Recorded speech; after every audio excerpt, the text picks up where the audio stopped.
confira agora as principais notícias de hoje na Assembleia Legislativa. Uma audiência pública reuniu órgãos estaduais e federais para debater a implantação do projeto multimodal Manta-Manaus. A ideia é criar uma rota para o Oceano Pacífico até o Equador, via Amazonas. DENIT, Receita Federal, Forças Armadas, SUFRAMA, Governo do Estado e representantes do Equador foram alguns dos participantes da audiência pública realizada na Assembleia Legislativa para tirar do papel a implantação da Rota Manta-Manaus. A ideia é estreitar as relações comerciais entre o Brasil e a Ásia via Peru e o Equador, com o Amazonas sendo protagonista nessa relação. Um ponto em comum entre os parlamentares é que o eixo multimodal beneficiaria a economia do Estado. Os produtos que são produzidos na Zona Franca de Manaus sejam exportados para os países aqui, tanto da Ásia, como também dos países da América Latina, aqui da América do Sul, como também os produtos produzidos no Equador, no Peru e na Colômbia, chegar com um preço muito mais acessível aqui para o Amazonas e daqui ser uma grande seasa para também levar esses produtos para o resto do Brasil. O projeto Manta-Manaus ele tem que ser visto não só com uma ligação da Amazônia, né, com o outro lado do continente, mas principalmente como uma alternativa de desenvolvimento para o país, né, para o Brasil, para a nossa região. Né, isso vai gerar economia, né, além de abrir muitas portas para que outras indústrias possam se instalar, não só aqui em Manaus, não só aqui no Amazonas, mas na nossa região. Então, eu acredito que é, além de tudo, um projeto muito democrático, porque ele ajuda no direito de ir e vir das pessoas, ele com certeza vai diminuir custos e ele é fundamental. A assessoria da vice-presidência do Equador enviou representantes para participar da audiência pública aqui na Assembleia Legislativa do Amazonas. A implantação do Manta-Manaus pode ajudar a desenvolver matrizes econômicas de ambos os países.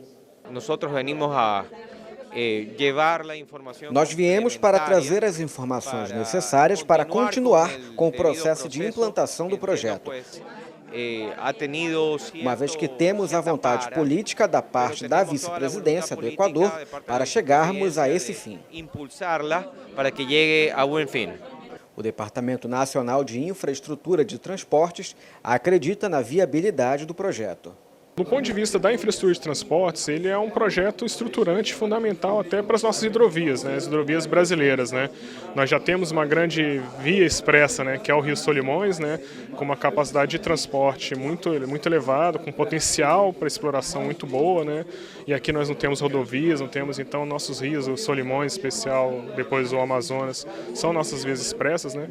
Então qualquer propositura no sentido de trazer mais infraestrutura, dinamizar a economia, da parte do DENIT, da diretoria aquaviária, nós vemos com bons olhos, sempre estaremos juntos para poder que ele tenha, a gente fomente, a gente consiga auxiliar, ajudar dentro dos estados, né, a fomentar esses projetos. Né. O governo do estado acompanha de perto as tratativas. Para a Arsan, o eixo Manta-Manaus é uma alternativa econômica para o estado que pode trazer benefícios para toda a indústria brasileira.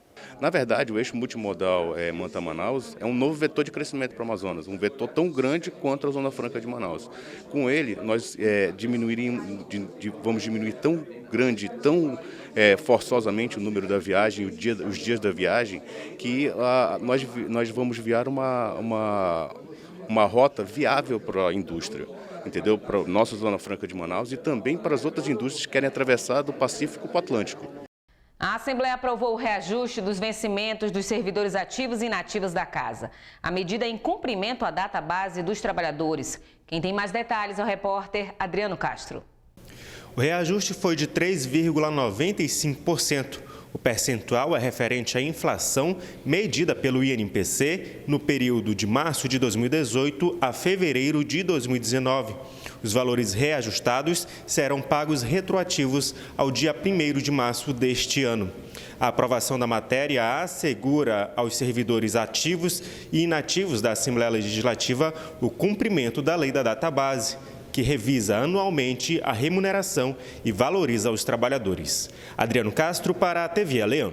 Por iniciativa da deputada Alessandra Campelo, o Poder Legislativo emitiu nota de repúdio às declarações do ministro da Economia, Paulo Guedes, a respeito da Zona Franca de Manaus. A mudança na tributação do IPI em outros estados pode inviabilizar o atual modelo. Na semana passada, o ministro Paulo Guedes concedeu uma entrevista onde minimizou a importância da Zona Franca de Manaus ao dizer que não pode prejudicar o resto do país por conta do modelo de incentivos concedidos ao Amazonas. Na Assembleia Legislativa, a deputada Alessandra Campelo apresentou uma nota de repúdio às declarações de Paulo Guedes e recebeu o apoio dos colegas. Nós apresentamos aqui uma nota de repúdio que foi assinada por todos os deputados presentes, onde nós externamos a nossa opinião, que nós consideramos que é a opinião do povo amazonense, de repúdio à declaração do ministro Paulo Guedes. Não é a primeira vez que membros do governo federal fazem falas, né, contra o nosso polo industrial. Eu fiquei muito triste quando eu vi essa declaração, porque eu estive em Brasília, no seminário da Zona Franca, e eu não senti um clima favorável para a Zona Franca. É óbvio que a gente precisa lutar por outras alternativas, nós precisamos, isso é um fato, não podemos depender apenas da Zona Franca. Sabemos que tem uma legislação que garante essa extensão do modelo Zona Franca, mas a gente sabe também que uma má vontade política pode transformar muita coisa. Nas ruas, a população demonstra preocupação com o posicionamento do governo federal. O fim dos incentivos ao IPI coloca em risco a existência do polo industrial de Manaus, principal motor da economia amazonense. A Zona Franca é fundamental aqui para a Amazônia, né? Porque ela emprega muitas pessoas, né? Então a gente tem que ficar preocupado realmente com essa situação. A gente depende muito da Zona Franca, né? Se houver o fechamento dela, Manaus toda vai ser abalada, né? Quem não trabalha lá, mas também vai ser atingido, né? Um grande risco, porque aí o dinheiro para de girar, né? Começa a diminuir as vendas, quanto mais gente desempregado, a economia da cidade começa a ficar complicada. Defensoria Pública do Estado recebe 50 mil em recursos para a estruturação do sistema operacional do órgão. A proposta foi do presidente da Assembleia, Josué Neto, com o objetivo de dar celeridade aos processos. A verba oriunda de uma emenda do presidente da Lean, deputado Josué Neto, garante aporte financeiro no valor de R$ 50 mil para aquisição de material de informática, aparelhamento do órgão e estruturação do sistema operacional. De acordo com o presidente da Casa, o objetivo é promover mais celeridade aos processos da Defensoria em benefício da população. Presidente da CPI do Combustível da Assembleia, Joana Dark, disse que vai agir de forma técnica nas oitivas da comissão. Denúncias de outros órgãos devem embasar as investigações. A deputada Joana Dark, presidente da CPI do Combustível, fez um balanço da audiência pública que o grupo de trabalho participou com a Agência Nacional do Petróleo no Rio de Janeiro. Diante das experiências adquiridas com a ANP, a parlamentar afirmou que vai atuar de forma técnica nas oitivas da CPI, próxima fase das investigações. Como eu me comprometi assumindo a presidência da CPI, eu farei da forma técnica, embasada, com a opinião das pessoas que entendem, e para isso a gente precisa buscar o conhecimento fora, né? E foi isso que a gente buscou fazer. Voltamos com muitas coisas positivas, vim com um levantamento de CPIs que deram certo, qual é a linha que a gente tem que seguir da investigação para a segunda fase. A deputada disse ainda que vai contar com o apoio dos órgãos como PROCON e CAD para embasar os trabalhos de investigação da CPI. Essa segunda fase é uma fase que a gente vai estar mantendo a sociedade informada, mas a gente também não pode, em alguns assuntos, informar tudo antes da investigação, porque senão isso pode nos atrapalhar. E nós estamos fazendo algumas coisas públicas e algumas coisas sigilosas, justamente para que a gente não prejudique o resultado da CPI. Após esse levantamento de informação, a gente pediu do Ministério Público, do CAD, da ANP, da Delegacia do Consumidor, dos PROCONs, tudo de denúncia que já foi feito e que vai chegar até a Lean. O início das oitivas está marcado para o dia 6 de maio. A audiência discute a implantação de PROCONs nos municípios do Amazonas. Na ocasião, foi apresentada uma proposta de cooperação técnica para concretizar a ação. Os PROCONs são hoje órgãos de grande procura para receber as reclamações de consumidores e solucionar problemas das relações de consumo. Em Manaus é possível contar com uma unidade estadual e municipal, mas no interior esse serviço ainda é ausente, conforme explica o vereador do PSB de Maués, Ronildo Santos.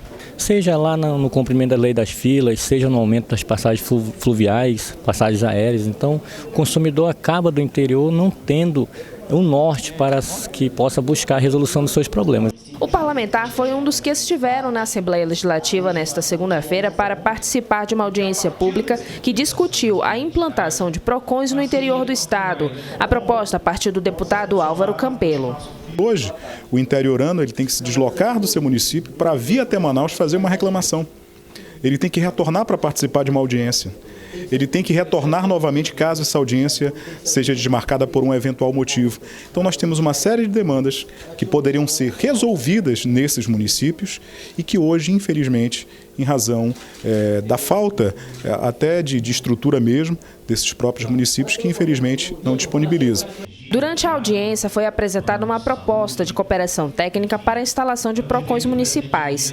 O gestor do PROCON Amazonas, Jalil Frache, deu detalhes sobre a ação. É um projeto nacional, onde em São Paulo há diversos PROCONs municipais, no Rio, diversos estados há diversos PROCONs municipais. No Amazonas nós só temos o PROCON Manaus. Mas a ideia é essa, é fazer o acordo de cooperação técnica do governo do estado com os municípios, com as prefeituras, onde os prefeitos eles iriam fornecer a parte de pessoal, né? Eles forneceriam os funcionários e a parte estrutural, e nós forneceríamos o sistema e o treinamento. É dessa forma que a gente pode chegar e municipalizar os PROCONs. Há uma semana do fim do prazo para a entrega da declaração do imposto de renda, aproximadamente 13 milhões de contribuintes ainda não prestaram contas com o Leão. Até o final da tarde de segunda-feira, a Receita Federal havia recebido apenas 55,6% das declarações. A expectativa do órgão é receber as informações de 30,5 milhões de brasileiros. Aqueles que ainda não se regularizaram podem apresentar a declaração de 3 formas: pelo computador, pelo aplicativo da Receita Federal em celulares e tablets, ou então por meio do Centro Virtual de Atendimento. Fique atento, já que o prazo se esgota às 23 horas, 59 minutos e 59 segundos do dia 30 de abril, mas pelo horário de Brasília. Ou seja, no Amazonas, as declarações devem ser entregues antes das 23 horas. Deputado Cabo Maciel denuncia a precariedade de trechos da rodovia 230, conhecida como Transamazônica. O parlamentar cobra providências do DENIT. As péssimas condições de trafegabilidade nos trechos do quilômetro 23, próximo ao município de Lábrea, e os atoleiros do quilômetro 80, próximo de Humaitá, são alvos de denúncias do deputado Cabo Maciel. Segundo o parlamentar, há 2 dias, passageiros entre mulheres e crianças estão sem água potável e alimentos presas na localidade. Cabo Maciel disse que vai formalizar a denúncia junto ao DENIT para as devidas providências. Uma nova série de procedimentos para melhorar a segurança do paciente no SUS já conseguiu evitar 1.700 infecções hospitalares. E a ideia é salvar mais de 8.000 vidas até 2020. O repórter Raoni Oliveira tem mais informações. O projeto colaborativo do Ministério da Saúde se chama Melhorando a Segurança do Paciente em Larga Escala no Brasil. A meta é reduzir em 50% a incidência de infecções até 2020. Em 1 ano e meio, mais de 1.700 casos de infecção foram evitados e 558 óbitos. Ao todo, 119 hospitais públicos participam do projeto. O Amazonas é representado pelo Hospital Francisca Mendes, na zona norte da capital. Raoni Oliveira para a TV Assembleia. Projeto de lei do deputado Saulo Viana garante vaga para alunos com deficiência em escolas próximas ao local de moradia. A proposta segue em tramitação nas comissões da Casa. O objetivo do projeto de lei do deputado Saulo Viana de priorizar ao aluno deficiente a matrícula em escola pública estadual mais próximo de onde mora é garantir que todos os jovens, mesmo que com algum tipo de impedimento físico, participem do ambiente escolar. Esse é um projeto de lei visando principalmente a questão da inclusão social, dar oportunidade para essas crianças que têm algum tipo de deficiência, para que ela possa ter acesso ao ensino público, né, próximo da sua casa, pela questão de dificuldade de locomoção. Muitas vezes essas crianças também são de famílias que têm poucos recursos, então nosso objetivo é trazer a inclusão social. Ainda de acordo com a proposta, o aluno deve apresentar documento comprobatório de residência próximo ao estabelecimento de ensino e um atestado médico para comprovar a deficiência. O projeto segue em tramitação na LEAN. Nesta terça-feira, a Assembleia celebrou a ressurreição de Cristo com os servidores do poder. Um culto ecumênico foi realizado em comemoração à Páscoa. Com hinos de louvor e orações, os servidores da Assembleia Legislativa realizaram um culto ecumênico de Páscoa. A ressurreição de Jesus Cristo foi celebrada pelo representante da Federação Espírita, Marcelo Souto, a pastora Rosemary Cabral e o padre Marco Antônio. Eles passaram aos participantes o verdadeiro significado da Páscoa. A alegria da Páscoa é o anúncio de Jesus ressuscitado, é a vida nova que tem para toda a humanidade. Deve-se cessar os conflitos, a violência, nação contra nação, isso não é vontade de Deus. Celebrar a Páscoa, portanto, é pedir a paz, é pedir a renovação da vida, a dignidade da pessoa. Celebremos a Páscoa do Senhor, Jesus ressuscitado, mensagem de vida para toda a humanidade, ontem, hoje e sempre. Ele ressuscitou por amor a mim, a você e a toda uma humanidade. Como um cordeiro foi sacrificado e emudecido, não deu só uma palavra, mas por amor a nós, ele foi ali crucificado para nos salvar. O culto teve a participação da primeira vice-presidente e do presidente da Assembleia Legislativa. É importante, não só por uma questão social, mas para que a gente possa também nos harmonizar nessa data, talvez a segunda data mais importante dentro do cristianismo, e todos os nossos servidores foram convidados. É um momento importante para que a gente também possa abraçar, conversar e manter os bons relacionamentos dessa casa. Acima de tudo, vamos pedir a Deus para que Ele possa iluminar também os nossos trabalhos aqui na Assembleia Legislativa. É um momento de confraternização e da gente realmente entender, né, o sentido da Páscoa, de um ser que nos amou acima de tudo, ao ponto de dar o seu próprio filho, de dar a sua vida. E Ele ressuscitou, e eu acho que a ressurreição de Cristo é isso, é a gente realmente ter amor ao próximo.